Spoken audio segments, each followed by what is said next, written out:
welcome to Slide Me. This is my review on Eternals mid-credit and after-credit scenes.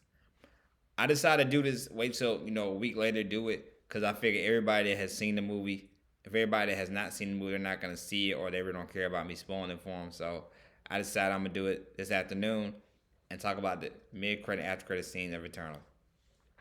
The first mid-credit scene, we get introduced to Troll, which is played by actor Patton Oswalt. Patton Oswalt, if y'all not remember, actually was in Age of S.H.I.E.L.D., where he played like the same character 3 or 4 times. Not the same character, but he played a guy that had a whole bunch of twin brothers. Played somebody that were the same characters, but they had a bunch of twin brothers pretty much. So he played pretty much the same kind of. He played like 5 different characters on Age of S.H.I.E.L.D. Also, he was in Blade Trinity as well. I'll get more to talk about Blade as well, how big. I'll explain more about him. But he was also in Blade Trinity. That's the least popular Blade movie, but he was in that as well. Also, way back in the day, he was on Jimmy Kimmel's show dressed up as Wolverine. It's way before Marvel became as big as it was, before X-Men, I think, right around the time when X-Men started to become big a little bit. He came on Jimmy Kimmel dressed as Wolverine. So, he's a big Marvel fan. So he's came back as played the character Troll, and which is probably going to be a bigger role in the Marvel Cinematic Universe probably. Also, we get introduced to actor Harry Styles playing Arrow, aka Star Fox, Thanos' brother. So this is gonna be big. It's gonna be different. But the character I think is, I forgot the girl that speedster's name. Y'all please tell me in the comments. But it's Thena and Druid. They're looking for the rest of the Eternals. They all get summoned by, I forgot the guy to help me out name in the comments again. I forgot his name again. But the guy that's over all the Eternals. He summons and grabs Sergi, Phastos, and Kingo towards the end of the movie and all that. So he has them, and Thena and the rest of the Eternals don't know where they're at. And the Troll and Star Fox say they know where to find them and everything. They can help them, they know where to find them. And people say, how is this Thanos' brother? He's not purple or anything. I believe, he was created differently somewhat than Thanos was, Star Fox was. That's why he's not, looks like him and doesn't have the same color or anything like him. But my prediction on this is I believe we're going to see more of this fill out, because I don't know if we're getting an Eternal sequel or not, because I know it did well at the box office this first week, but I don't know how well it was going to do the second week. And, of course, it didn't get a good rating on Rotten Tomatoes and all that. I explained that in my Eternals review, but I don't think it didn't do that well ratings-wise by Rotten Tomatoes and critics. But, yeah, I believe, we'll see these characters we might see again. I think we're going to see them in Guardians of the Galaxy 3, which comes out in 2023. They just started production on it yesterday. I believe that's when we're going to see the rest of these characters. At first, I actually thought it was going to be Adam Warlock coming in and everything, but it turns out no. It's Star Fox, a whole different character we haven't heard of before.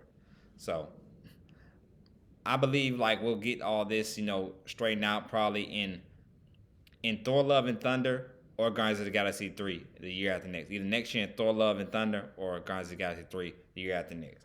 I bet it's what next time we'll see these Eternal characters, see these characters again. Because I predicted, we'll see somewhat of those type of people. Because that's more in that universe in space-wise, the Eternals and all this. So I believe that's where we're going to see Star Fox again and the rest of the Eternals. Probably somewhere in the end credit scene they'll connect in Thor Love and Thunder, or in the end credit scene or mid-credit scene, or somehow maybe in the movie in Guardians of the Galaxy 3.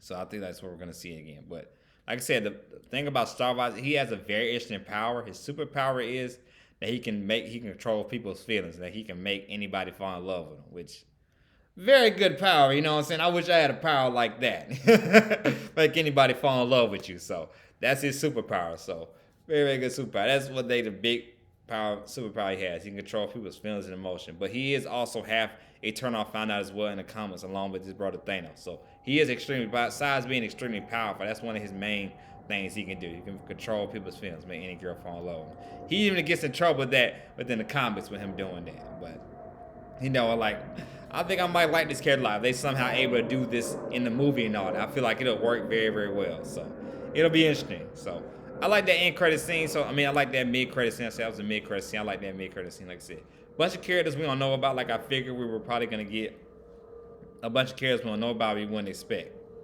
Next, I'm gonna talk about the big one. Even though we don't see this guy's face, but the next is the end credit scene. We see the character. I forgot the character's name, but we see the character that's playing the Black Knight. We see him get ready to grab a sword. Who plays, Sergi's love interest in the movie. Hold on. Let me get his name.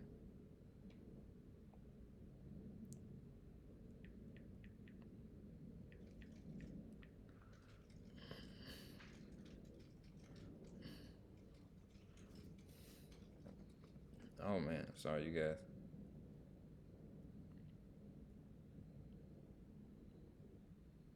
I'm sorry, you guys, trying to get the guy's name. I should have wrote that down in my notes. His name as well.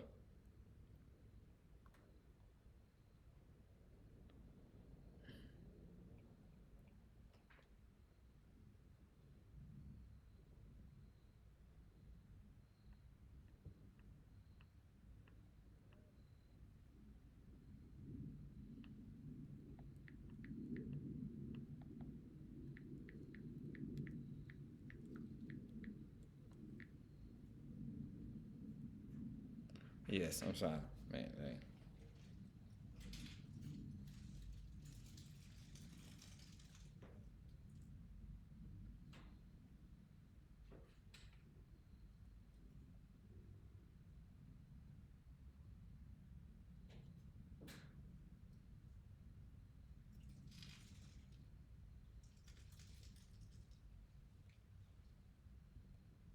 Yes, Dane Whitman's character, Kit Harington's character, Dane Whitman, who actually I didn't know because I'm not familiar with his character, his superhero character either. But I figured he must have been a big main character because he kept on showing up a lot in the movie, even when he was talking to Sergi on Facetime, and then right before he tells her about his uncle and about his family, his parents, that's when Sergi gets summoned, and I find and we find out that yes, he has a sword. He has a sword as part of his superpower that he's still like he's finna use.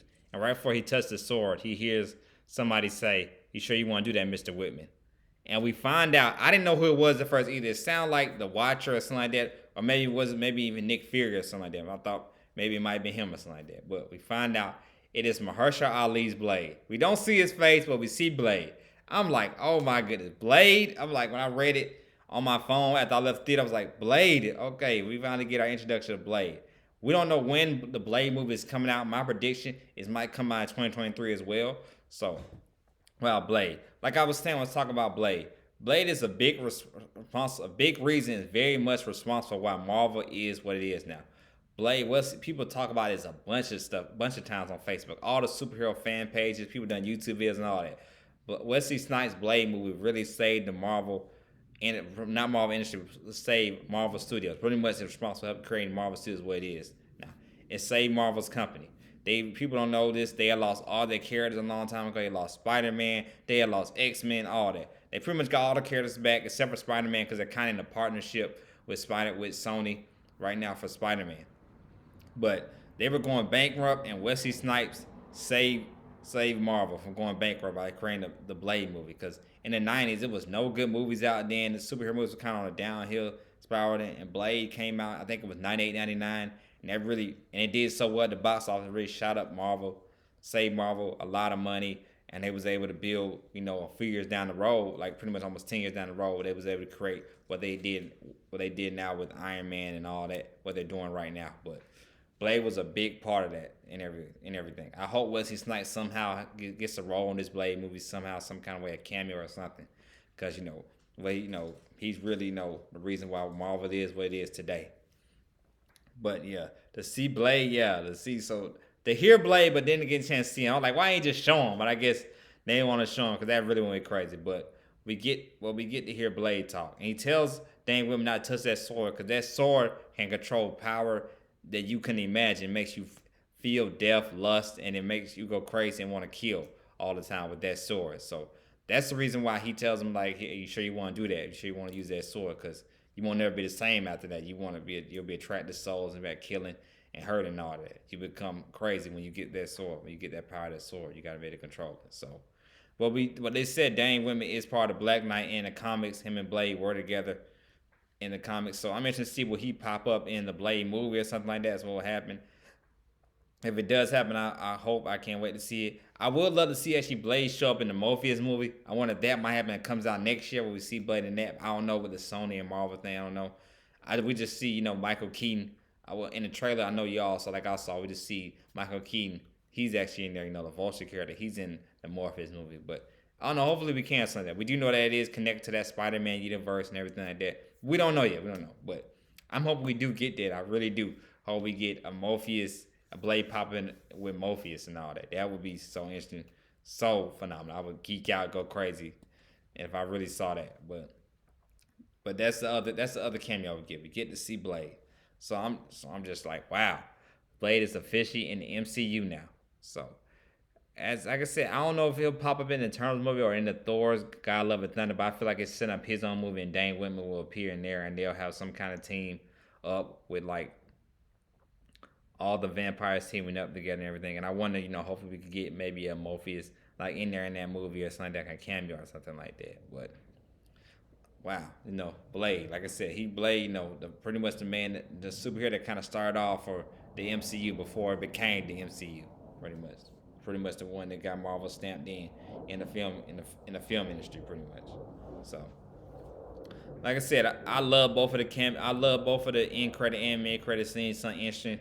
Had me read a lot and find out information about characters I don't know about, find out what's going on, what's gonna happen. But like I said, I enjoyed the movie. Like I said, I've been enjoying it in terms of enjoying the movie. But it sets up a lot of big stuff. You don't know what's finna come. But like I always say, man, that's why no Marvel movie is weak or no Marvel movie is bad. Because there's always something you gotta keep your eyes on and feast your eyes on that's gonna happen in the movie that's gonna make you sit down and want to pay attention to it. It might not be the most entertaining movie all around Sunday, but it'll be something happens at end credit, mid credits, and Sunday, even in the scene of the movie that will give you Easter to feel like, oh, okay, yeah, this might what happen, what's coming next, and everything. So I got to be patient and be ready for it. So, like I always say, man, this is Sly Media. Y'all have a good day. Be blessed. Like I said, these are my reviews and reactions on the mid credit scenes for both the Eternal for both mid credit and post credit scene for the Eternals movie. Y'all have a good day. Y'all be blessed. And my next review probably is going. I don't think BMF's coming out this week, so anything big happening in movie news or anything like that or TV wise, I'll probably do a review on that or anything. I have a video for that, but I don't know what my next video is gonna be on. But y'all just stay tuned. This is Sly Media.